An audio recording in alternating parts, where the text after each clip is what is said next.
পেত্নির আশিস লিখেছেন বাংলাদেশের ডক্টর মোহাম্মদ আলম মিয়া। বাবা মরল, ওদের দিন চলে না আর, মাথায় ঋণের বোঝা ঘর ছাড়ে এবার। সারাদিন পথে পথে সাজে গাছের তলায়, বিষণ্ণ মন ক্লান্তিতে ঘুম এসে যায়। নাকি সুরে কে যেন বলে মাছ ভাজা খাবো, খ্যাপা বলে এত রাতে কোথায় তা পাবো। রংচঙে বটুয়া খ্যাপার মাথার উপর পড়ে, দেখে অনেক কয়েন সোনা যেন ঝরে। তাই নিয়ে কাছাকাছি হোটেল এসে যায়, গিয়ে শাক ভাত আর মাছ ভাজা চায়।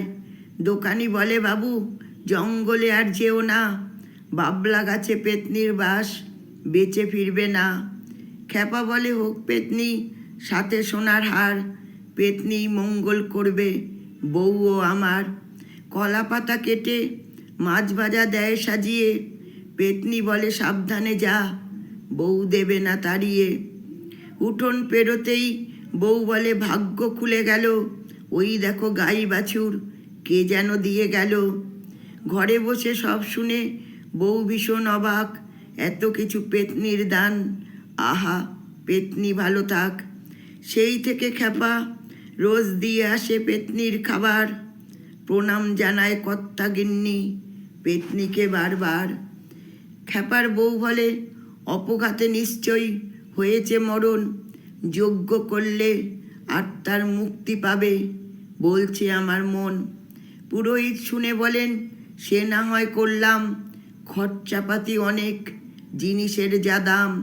খ্যাপা বলে যার কর্ম তিনিই যোগাবেন, ভাবি শুধু আমরা, পেত্নি না দয়া করলে থাকতো না গায়ের চামড়া।